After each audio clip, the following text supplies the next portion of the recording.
Welcome back to the Neighborhood Boys and Girls. Our next guest is Joe Rivera. Joe, welcome to the team.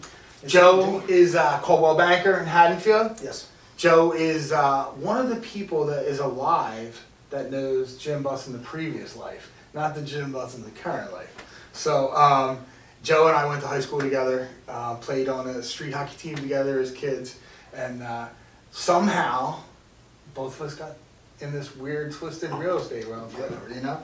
So before we get into Joe now, talk a little bit about Joe pre-real estate, some stuff that happened in your life, and how you got into the real estate world. Let's go back. I was always in sales, doing hockey, working in pro shops. From there, I got a pretty interesting offer to go play with the Phantoms for a little bit. Yep. I was there till just about 2000 and had to make a decision. I was having a child, and my cousin's husband came up and said, "Hey, did you see your schedule for next year?" And I'm like, "No." He goes, "Well, you're going to be away for his first Christmas, first Thanksgiving." And I had to make a decision and went in for a surgery. Day after surgery, signed my letter and gave it up and decided to take the real estate role.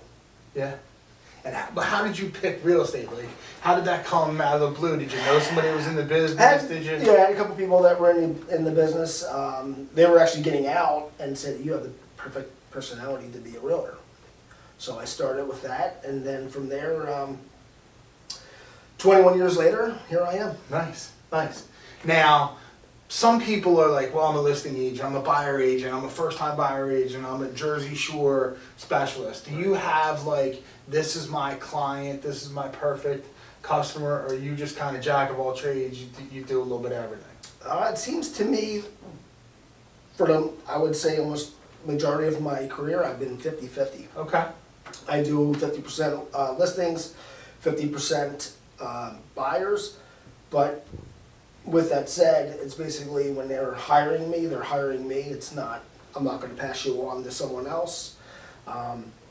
So when you are, working with me, I'm there to work with you from start to finish. Nice. And have you done any, with your connections with the Phantoms and the Flyers, have you done transactions for athletes? And I've done a few, yes. Yeah. Yeah. And then actually tonight I'm actually going out with the strength and conditioning coach for the Flyers. Nice, nice. So is that different? Is there like more, do you feel more pressure dealing with a higher end client, or is it all kind of the same? It's all pretty much the same. I treat everyone, a first time home buyer the same as I would, the $1 million buyer. Right. It's, you treat the person the right way, no matter who they are, and they're going to actually refer you to their friends and family. Now, in your 21-year career, do you have like one transaction or two transactions where it was like really, really heartwarming, or you had maybe a single mom who never thought she could buy a house and she cried at the closing table? Do you have any like memories of that and real fond? There's actually quite a few. A couple things that actually pop into my mind is showing up for the walkthrough and the seller still has all of their stuff in the house. Okay.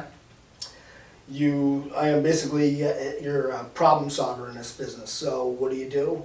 You send them off to the lunch or breakfast, you take your tie off, you go in and you start throwing the stuff in the wall. Nice, nice. Done that more than once. More than once.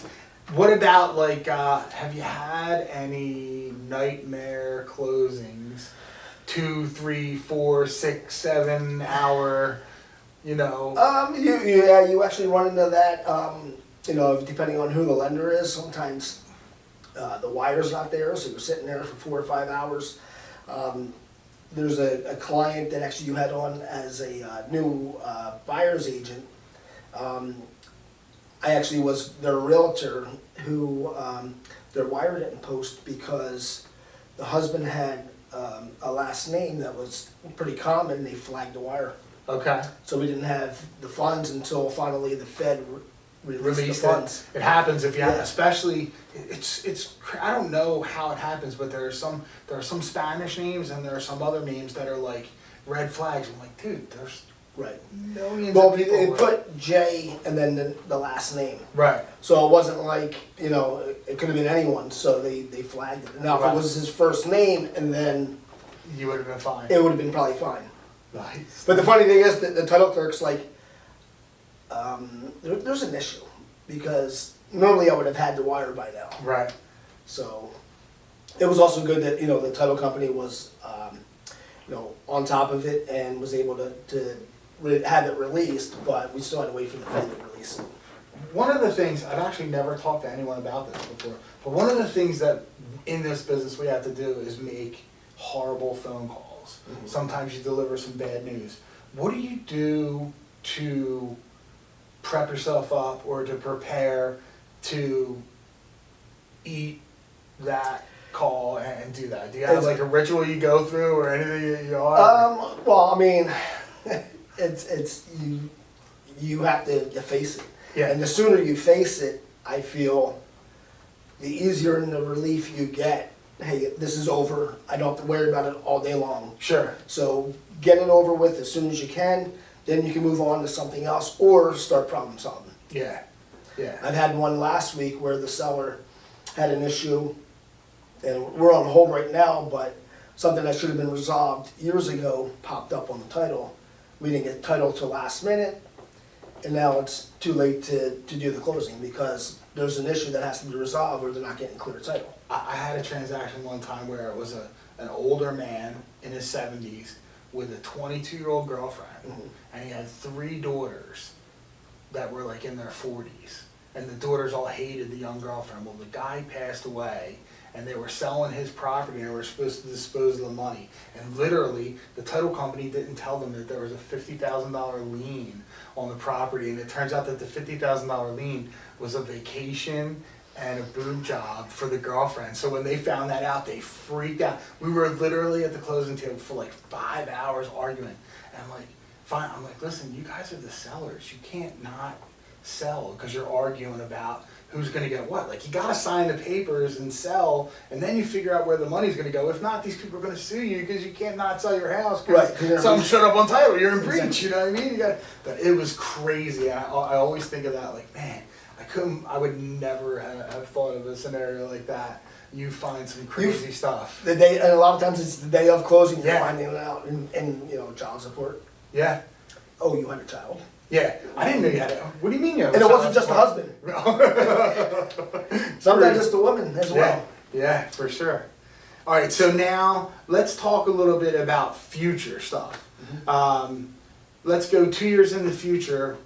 What are some goals, some accomplishments, whether it's business or personal, whatever? What do you want to accomplish in the next 2 years, July of 2024? So I'm always looking for new and new new things to do. I do like working with my hands, so buying an investment property or even just flipping properties on my own. You know, that is something. Tired of looking at other people and I'm making them all this money and I could be doing it. Yeah, for sure. But the problem is I don't have the time. So You got to give one for the other. you have for sure. to kind of maybe back off a little bit. I do have my wife, Megan's working on the back end for me, so that helps free up some time. But all this, let's go back 20 years ago, 21 years ago, all the paperwork Mhm. was done by the OAs in the office. Nowadays, it's on the realtor to Yeah. basically do everything.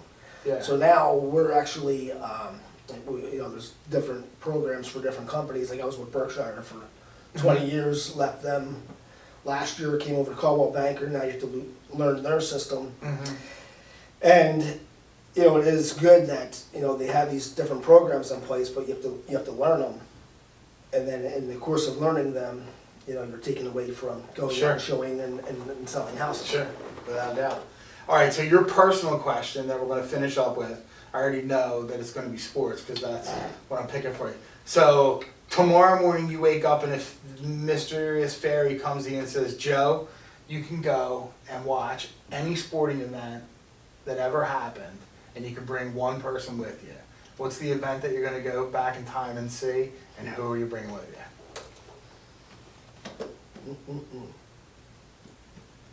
Well, I mean, well, it could be two. Probably the '80s Phillies, Okay. or going back and watching Pelly play one more game. Okay. Maybe against him, against Edmonton. Okay. And who would I bring? Who would I bring? Well, my oldest son goes everywhere with me, Joey. He was on stage with Godsmack and not Godsmack, I'm sorry, it was Velvet Revolver and Alice in Chains. So Okay. he'd probably be the one that would enjoy that. Not Chris, not your cousin Chris? Chris? Yeah. Yeah, I maybe. figure hockey does right there. Who knows? But, him and I, we still see each other, but we weren't as close as we used to be. Yeah, yeah. Awesome. Joe, thank you so much for Pleasure. coming by. We'll be right back with the next guest on Mr. Mortgage's Neighborhood.